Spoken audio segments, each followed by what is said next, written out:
తిరుపతి శ్రీ వెంకటేశ్వర వైద్య విజ్ఞాన సంస్థ స్విమ్స్ శ్రీ పద్మావతి హాస్పిటల్లో మైక్రోబయాలజీ, ఈఎన్టీ మరియు డెర్మటాలజీ విభాగాల ఆధ్వర్యంలో ఫంగల్ డిసీజెస్ అవగాహన వారోత్సవాలను నిర్వహించారు. ఈ కార్యక్రమంలో స్విమ్స్ సంచాలకులు మరియు ఉపకులపతి డాక్టర్ ఆర్వి కుమార్, మైక్రోబయాలజీ విభాగాధిపతి డాక్టర్ వెంకటరమణ, డెర్మటాలజీ విభాగాధిపతి doctor Surekha, microbiology assistant professor doctor Harika, doctor Ramakrishna, ENT assistant professor doctor Maurya పాల్గొన్నారు.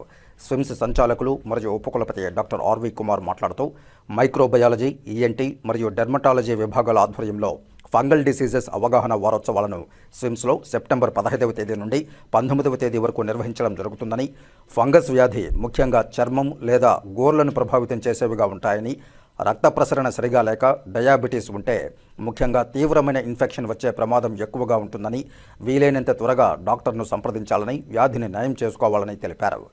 మైక్రోబయాలజీ విభాగాధిపతి డాక్టర్ వెంకటరమణ మాట్లాడుతూ ఫంగల్ ఇన్ఫెక్షన్స్ లేదా మైకోసిస్ అనేవి ఫంగస్ వల్ల కలిగే వ్యాధులని, ఫంగల్ ఇన్ఫెక్షన్లు మీ చర్మం లేదా గోళ్లపై సర్వసాధారణంగా ఉంటాయని, కానీ నోరు, గొంతు, ఊపిరితిత్తులు, మూత్రనాళం అలాగే శరీరంలోని అనేక ఇతర భాగాల్లో కూడా ఇన్ఫెక్షన్లు కారణమవుతాయని తెలిపారు. స్విమ్స్లో ఫంగస్ ఇన్ఫెక్షన్లకు సంబంధించి డాక్టర్ ఎన్టీఆర్ ఆరోగ్య వైద్య సేవ ప్రాణదానం ద్వారా కూడా వైద్యం అందించబడుతోందని తెలిపారు.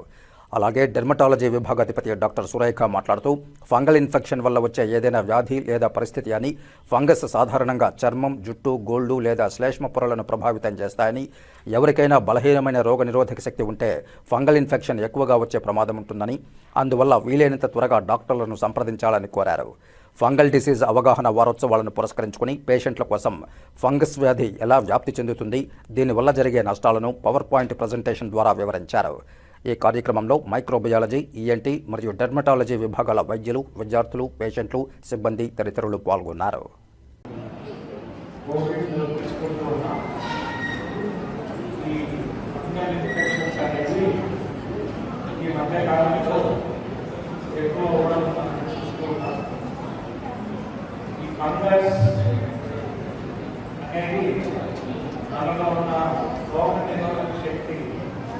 తగ్గిపోయిన సందర్భంలో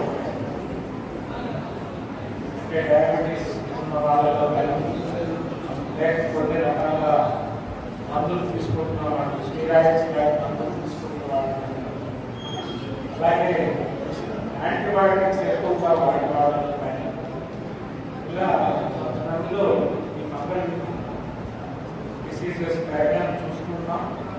ఇవి చర్మం మీద రావచ్చు, లేదా చెవి, ముక్కు, గొంతులో రావచ్చు, కళ్ళలో కానీ, ఒక్కొక్కసారి ప్రజల నుంచి కూడా ఆగేటువంటి ప్రమాదం.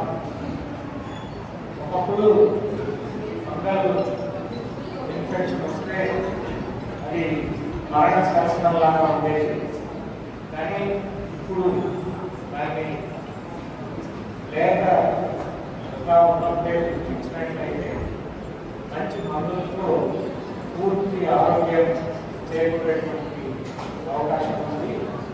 అందుకోసమని స్విమ్స్ మైక్రోబయాలజీ డిపార్ట్మెంట్ వాళ్ళు ఈ ఫంగల్ డిసీజెస్ గురించి ఈ వారంతా కూడా రకరకాల అవగాహన కార్యక్రమాలను నిర్వహిస్తూ ఉన్నారు. దానివల్ల మీ అందరిలో కూడా అవగాహన పెరుగుతుంది. ఫంగల్ డిసీజెస్ ఉన్నట్లయితే మీ ఇంట్లో కానీ, చుట్టుపక్కల వాళ్ళకి కానీ త్వరగా హాస్పిటల్లో సంప్రదించి పూర్తి నయం చేసుకునేటువంటి ప్రయత్నం చేయాలని ఈ అవగాహన విజయవంతం కావాలని నా ఆకాంక్ష. ధన్యవాదాలు. ఈ వారంలో ఫంగల్ ఇన్ఫెక్షన్స్ గురించి అవగాహన కల్పించడానికి ఇక్కడ స్విమ్స్లో మైక్రోబయాలజీ డిపార్ట్మెంట్ తరఫున మేము అవగాహన కల్పించడానికి సంక్రమించాము. సో ఇక్కడ చర్మ వ్యాధులు, ఫంగల్ ఇన్ఫెక్షన్స్ అనేటివి కామన్గా వచ్చేటివి. దానిలో తామర అంటాము, రింగ్వామ్ అని అంటాము. వీటిని తొందరగా గుర్తించి సరైన మందులు వాడితే తొందరగా తగ్గిపోతుంది. అలా కాకుండా అనవసరమైన మందులు, స్టీరాయిడ్స్ ఇట్లాంటివి వాడటం వల్ల దానివల్ల కాంప్లికేషన్స్ అనేవి ఎక్కువ అయిపోతాయి. అది లోపల యూజువల్గా ఈ ఫంగల్ ఇన్ఫెక్షన్స్ చర్మం వరకే ఉండేవి కూడా సివియర్గా అయిపోయి మొత్తం అంతా ఒళ్ళు మొత్తం పాకిపోవడానికి ఆస్కారం ఉందన్నమాట. సో అవి సరైన దశలో డాక్టర్ దగ్గరికి వెళ్ళి నిర్ధారణ పొంది దానికి ట్రీట్మెంట్ తీసుకోవడం అత్యవసరం. వెంకటేశ్వర ఈ స్విమ్స్ పద్మావతి మెడికల్ కాలేజ్లో ఈ వారం ఫంగల్ ఇన్ఫెక్షన్స్ సంబంధించిన అవగాహన కార్యక్రమాలను మా మైక్రోబయాలజీ డిపార్ట్మెంట్ వారు నిర్వహిస్తూ ఉన్నారు. ఈ ఫంగల్ ఇన్ఫెక్షన్స్ అనేది కోవిడ్ వచ్చాక మరింత ప్రాచుర్యంలోకి వచ్చాయి.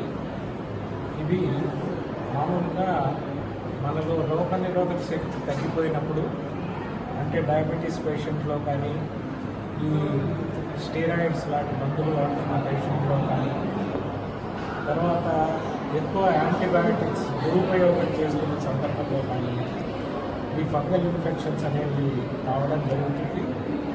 ఇవి చర్మం మీద రావచ్చు, లేదా ఈ చెవి ముక్కు గొంతులో రావచ్చు, ఒక్కొక్కసారి బ్రెయిన్ కూడా తాకేటువంటి అవకాశం ఉంది.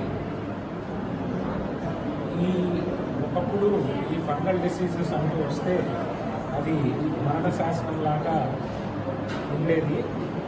కానీ ఇప్పుడు టెక్నాలజీ డెవలప్ కావడం వల్ల వాటిని లేతగా గుర్తించినట్లయితే మంచి ట్రీట్మెంట్ తీసుకొని పూర్తి స్వస్థత చేకూరేటువంటి అవకాశం ఉంటుంది. చాలా వరకు మందులతో నయమవుతాయి, కొన్నిసార్లు ఆపరేషన్ అవసరం కూడా ఉంటుంది. ఈ సౌకర్యాలన్నీ కూడా మన దగ్గర స్కూల్స్లో అందుబాటులో ఉన్నాయి. అందరికీ కూడా ఆరోగ్యశ్రీ కింద ప్రారంభమవుతుంది. అందువల్ల మన మైక్రోబయాలజీ డిపార్ట్మెంట్, అలాగే డెర్మటాలజీ, న్యూరాలజీ వీళ్ళందరూ కూడా అందరికీ ప్రజల్లో ఈ ఫంగల్ డిసీజెస్ పట్ల అవగాహన పెంపొందించడానికి ఈ వారమంతా కూడా కృషి చేస్తున్నాను. అందువల్ల ఈ ఫంగల్ డిసీజ్ గురించి వివరాలన్నీ తెలుసుకొని అవసరమైన వాళ్ళు త్వరగా డాక్టర్ని సంప్రదించి పూర్తి ఆరోగ్యం కావాలని మా స్విమ్స్ పద్మావతి టీం అందరి తరఫున మిమ్మల్ని ప్రార్థిస్తూ ఉన్నాను. ట్రీట్మెంట్ కానీ మనకి స్విమ్స్లో అంత అత్యాధునికమైనటువంటి పరీక్షలన్నీ అందుబాటులో ఉన్నాయి.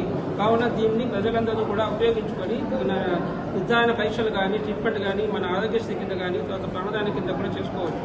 అత్యంత ముఖ్యమైన విషయం ఏమిటంటే మన స్విమ్స్లో ప్రతి టెస్ట్ కూడా అత్యాధునికమైన పరీక్షలన్నీ కూడా అందుబాటులో ఉన్నాయి. ఈ అవకాశాన్ని ప్రజలందరూ ఉపయోగించుకొని వాళ్ళు తగిన ఆరోగ్యవంతులుగా ఉండాలని ప్రార్థిస్తున్నాం.